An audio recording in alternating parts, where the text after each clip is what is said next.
Recording by Sargama Studio, Bodhgaya. से नूरा सजाई भी डोलिया में जई भी डोलिया में जई भी से नूरा सजाई भी डोलिया में जई भी चढ़ी के छोड़ी ससुरालवा की जोगे जोगे जोगे पायलवा अपने भुगत भी करम के फालवा की जोगे जोगे जोगे पायलवा अपने भुगत भी करम के फालवा जोगे जोगे जोगे जोगे जोगे पायलवा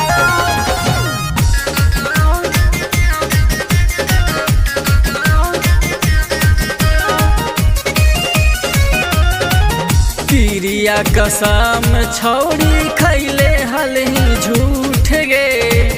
भतरा खै तो जाए दे छौड़ी अरवा वाला झूठ गे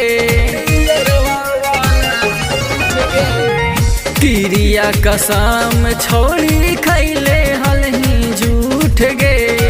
भतरा खै तो जाए दे छौड़ी अरवा वाला झूठ गे सपना सजा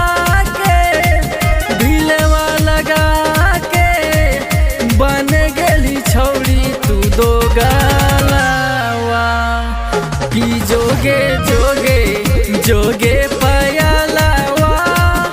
अपने भुगत भी करम के फालवा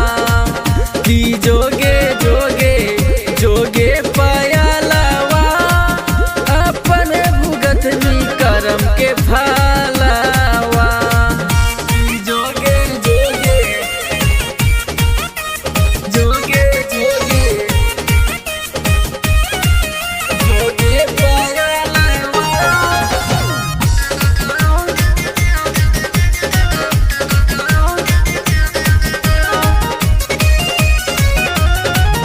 जिंदगी में हमारा छोड़ी कैलही नीलाम गे तोरे नाम पिया ही छोड़ी हमें जाम गे जिंदगी में हमारा छोड़ी कैलही नीलाम गे तोरे नाम पिया ही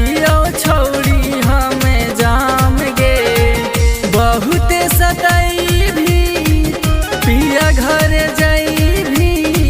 राजेश लगई तो फांसी गलवा ता जोगे जोगे जोगे पायलवा अपने भुगत भी करम के फल